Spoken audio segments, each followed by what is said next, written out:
We're going to continue with the market perspectives, and I'm pleased to announce our next speaker, who is Liina Vaher. She's an associate partner at Civitta Eesti and has a background in entrepreneurship and technology management. And in international projects, she supports innovations in defining their business opportunities and market perspectives. The floor is yours. Thank you. Okay, it's simple. So I would try to squeeze all the 5 topics into the dedicated time and go through our studies, which included market dynamics investigation, competitive landscape identification, profiling markets and consumers, but not on the consumer level, but macroeconomic level more like. And also thinking about business models and about the market and marketing strategy. Starting with where we are currently stand.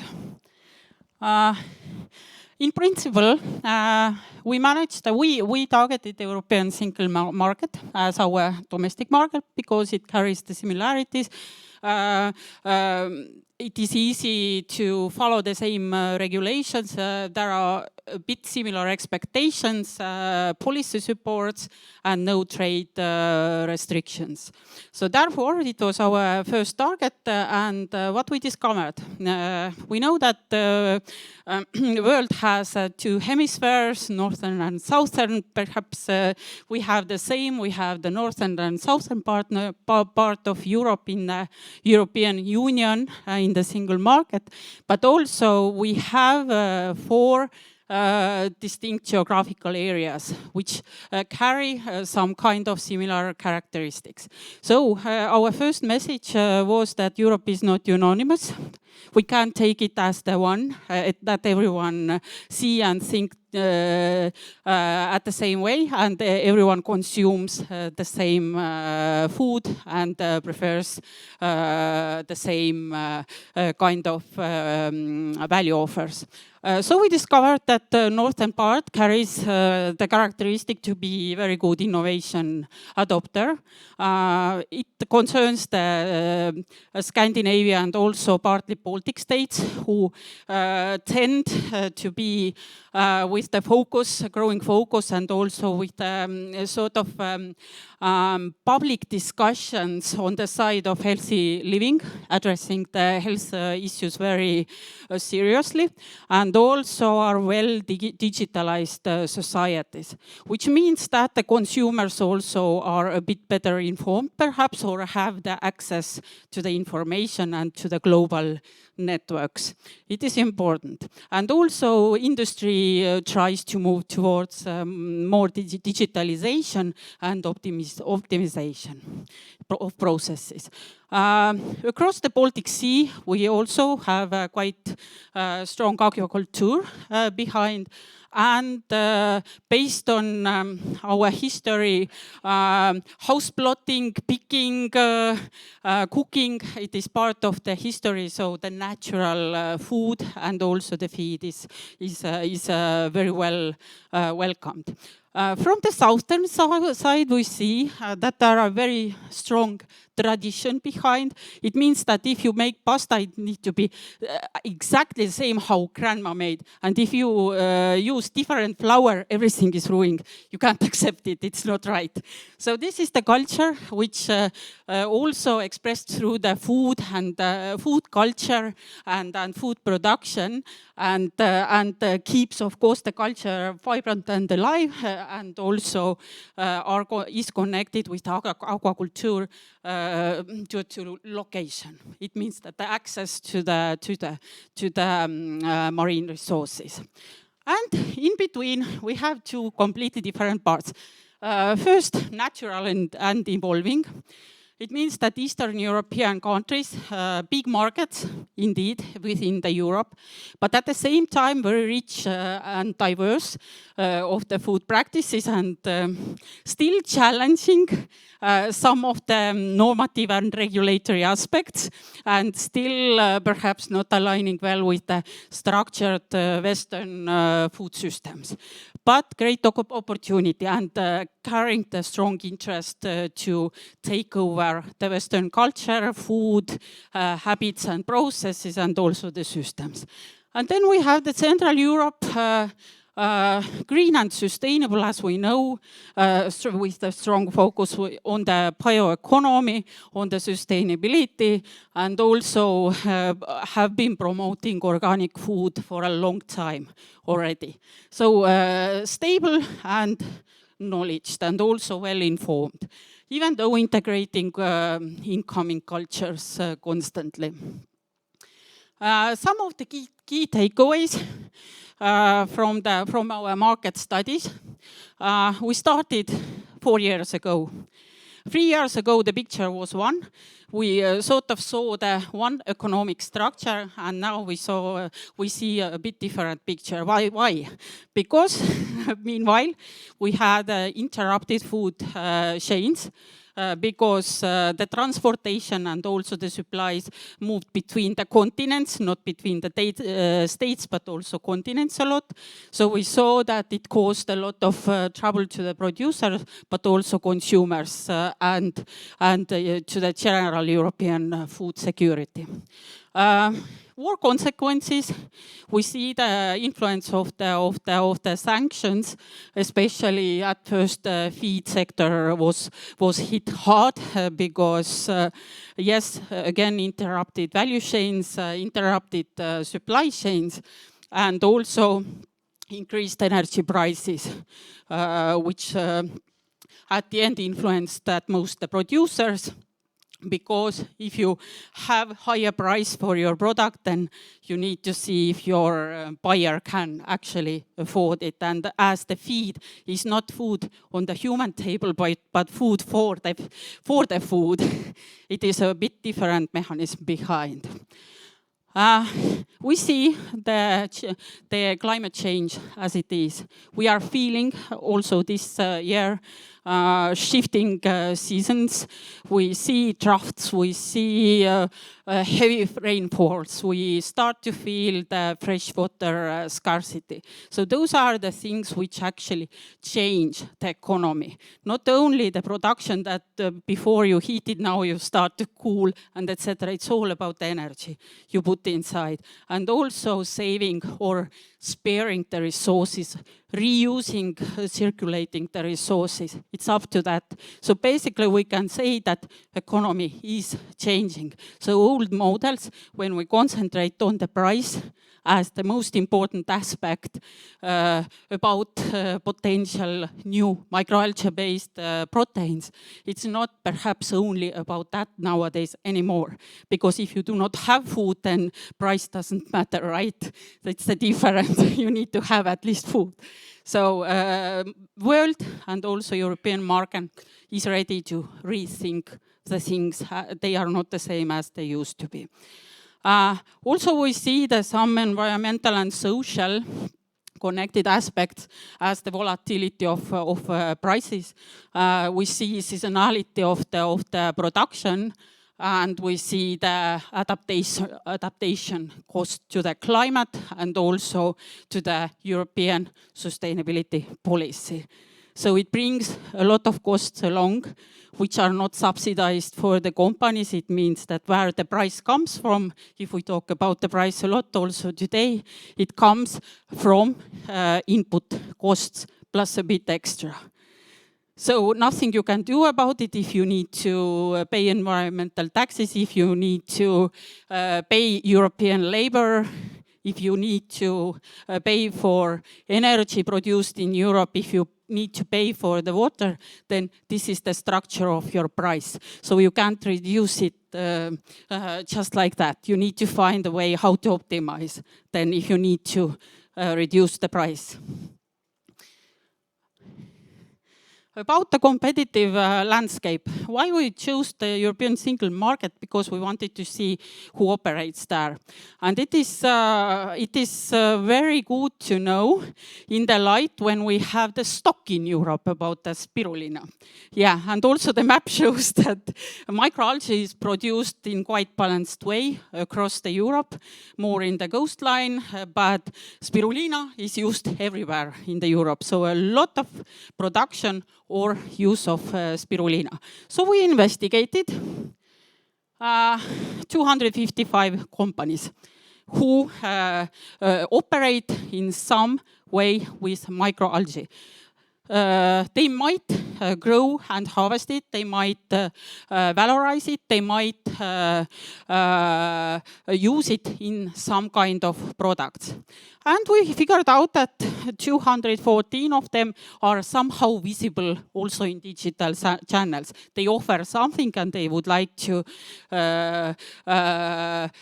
show their clients what they are doing. We identified that 15 types of microalgae is in use. It doesn't mean that it is grown there, but is in use in product formulation, which somehow are placed in the market.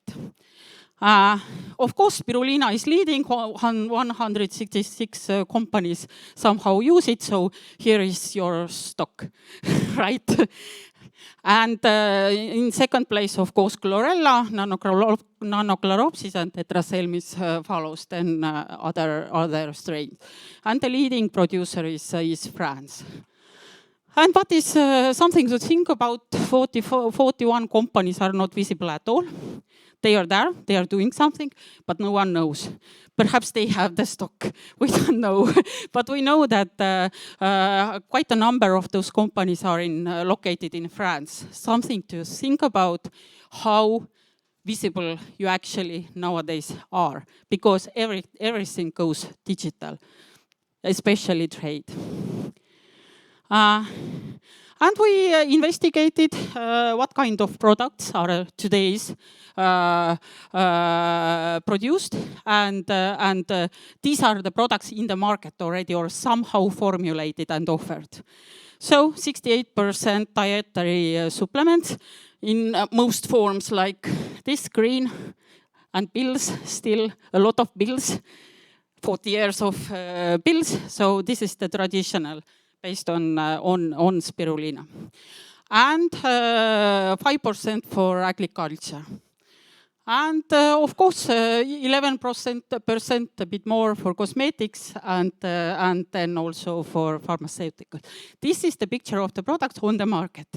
There might be more, because my numbers deviate a bit from the previously proposed numbers, is 460 something. We identified 456 companies who produce algae.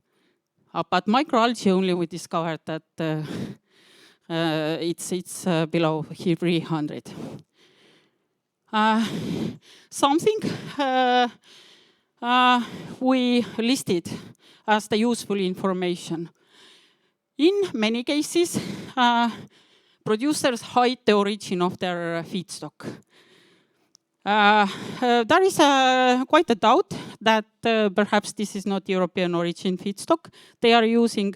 And feedstock means it might be the biomass, it might be valorized biomass, it might be in form of powder, oil, whatever form they use. This is feedstock for the product formulator.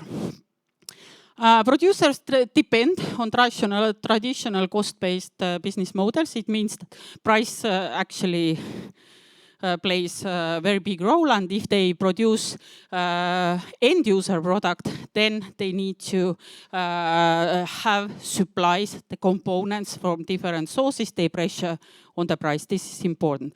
This might be also the explanation why European spirulina is in stock still, because there is a price pressure.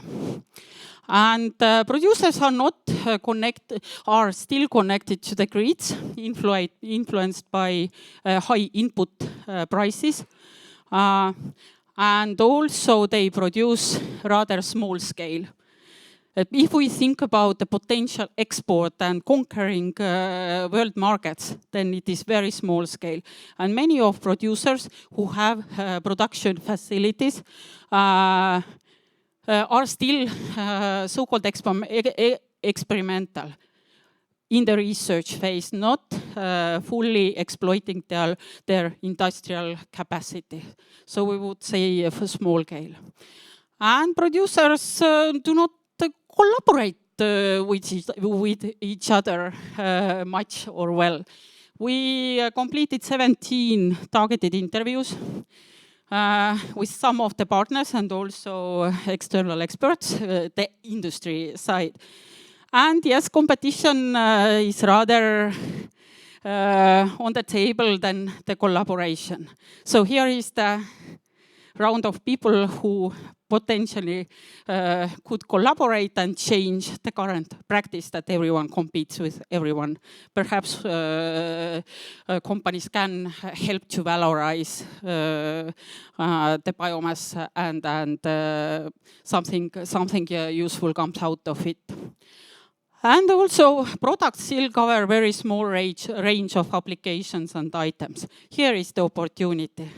Because if there are only green pills and something else green, then it's not enough. The opportunity relies actually to scale up the applications and not only produce the items to the store shelves, but also go into the restaurants and cooking. Really go there. This is the introduction method of the microalgae, which is absolutely not tested, not exploited, but it is very valid in the Asia. So something to think about. We did also a little profiling of the markets and consumers, most of it in the report, and it's too long anyway. But what we do need to understand about it shortly. 5 years ago when we started this project, planning of this project, what we knew based on the literature and public understanding, plant-based is for vegans, vegetarians, and maybe in some extent flexitarians. That's it. Healthy is for people who struggle somehow with food intolerance or some chronic diseases. And proteins are for athletes. This was the starting point. I remember writing it down in our proposal. And then what is the reality we see now? All of those are commonly interested on the healthy choices. There are no such thing as proteins only for athletes. Potential consumers, as it was seen from the questionnaire from previous representative, people may not know the microalgae as it is, but they definitely know what plant-based alternative is, because each of the restaurant provides it. And among us, I assume several of you expected to have only plant-based versions of the lunch, or at least vegetarian variant of it. So it is here. It's known very well. We do not need to label it for the vegans only. Regular people may sometimes prefer vegetarian or even fully vegan food. And what we know that they are not chasing only the vegan, but they are chasing also the origin, the formulation, and availability. And it came out again nicely from Christine's presentation that availability is somewhere, but it is perhaps not sufficient. So we might say that the market is there. Products are not. The problem is not how to create the market or how to prepare market. It is prepared already. But the question is how to place products into the market to make them available for the consumers. This is the main question, at least the understanding we have today. And also, we see that younger and more mobile, perhaps more connected to the global networks, perhaps more traveling people are those who are eager to try. because it's interesting, and they do not have such of presumptions.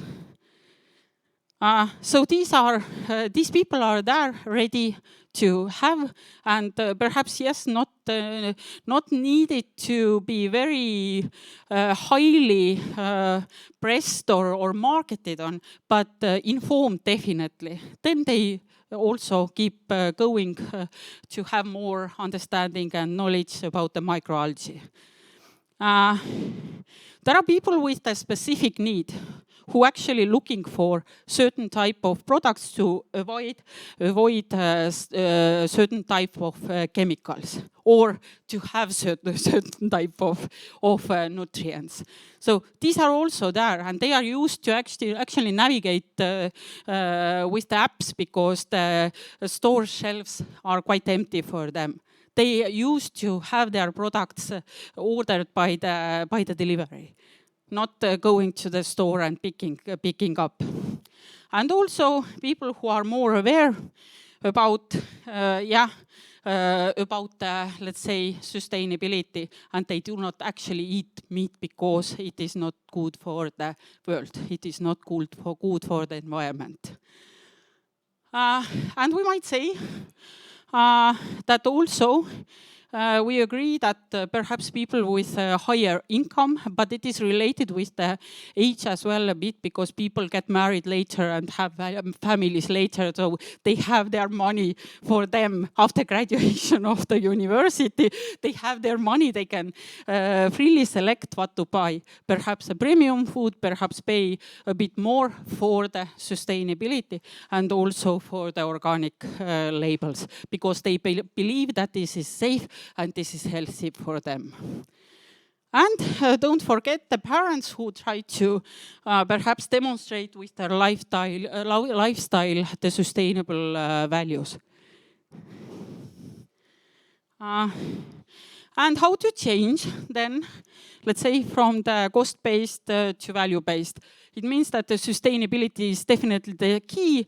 It is enforced to the industry and to the society through the regulations, through the taxation soon.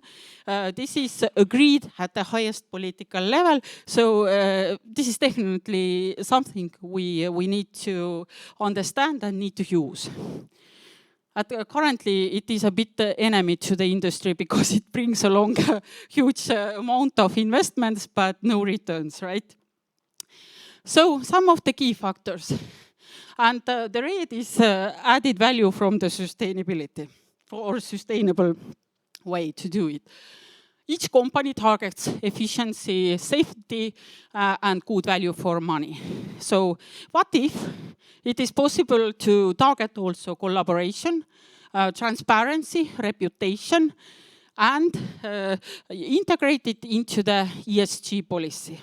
Basically, each industry should have at one point the sustainable goals, and also need to report it back to the regulators. So what if not to use it for the both purposes?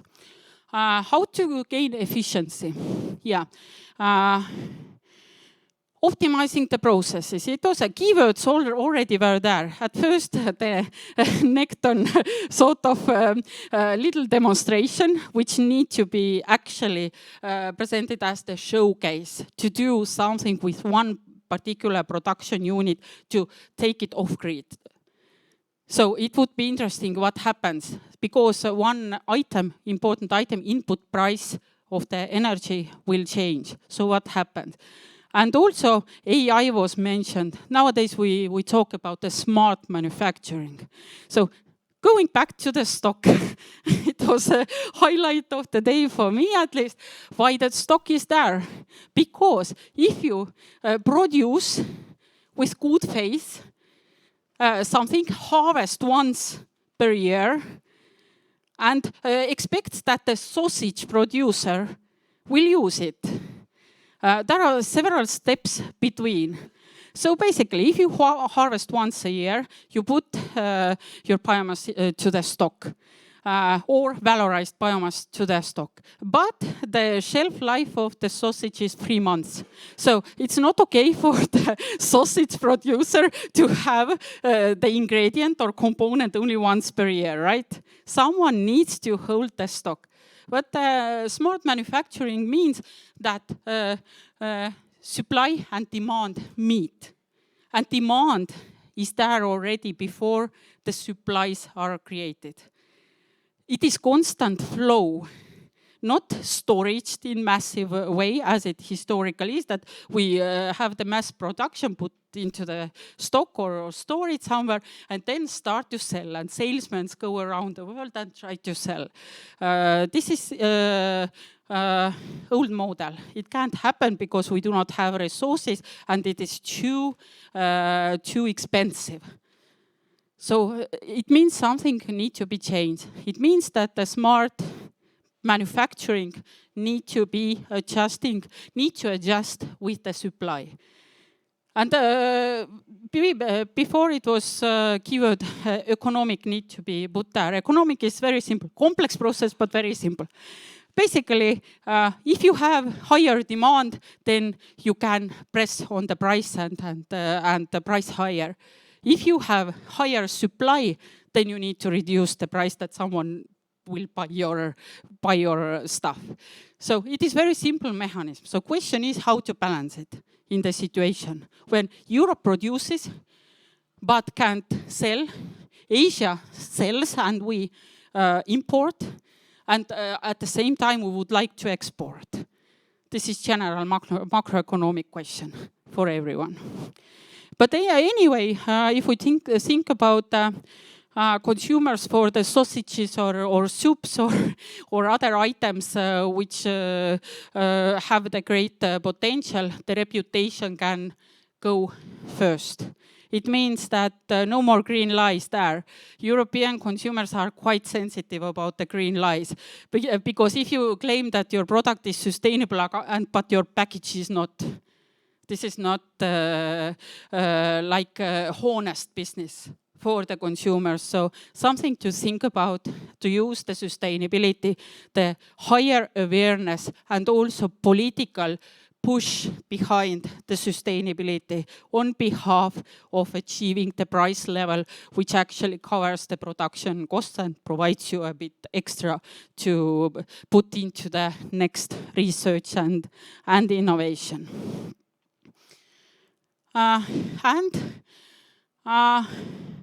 Therefore, what we proposed for the consortium to think to switch into the sustainable business model. What it means that it is not only financial performance what is actually decisive and matters. It is integrated. It is integrated thinking which connects also the consumer's expectation to the business, not only shareholders, because shareholder always says, is it my business or not? It's up to him or her to decide. But in today's business and changing economic model, it would be beneficial also to consider connecting with the stakeholders, and consumers are one of the big group of stakeholders because they provide demand.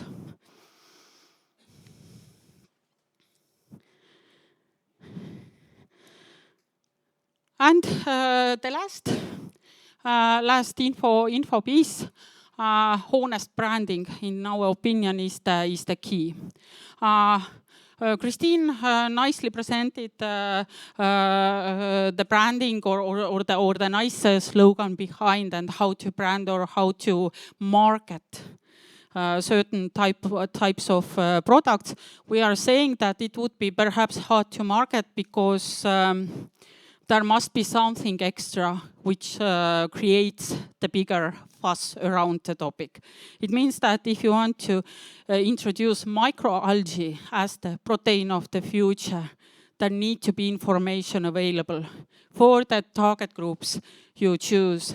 Information, not pushing your product, but information, because consumers might be quite smart, especially those who pay more. So provide the information, and perhaps as the ProFuture project ends, promote the proteins of the future side of each of the product branding, because branding will ensure that you will actually get selected, not the first time, perhaps tried, but selected next time. And of course, the big question, 3 questions, and then I'm out. Where is your market? The question for the industries, where is your market? Are you capable enough to conquer the world, or perhaps it is wise to start from the domestic market or region you know the best and you can provide? Because if you do not have the upscale production, then Asia might be too big at first. And the second question, who is your consumer?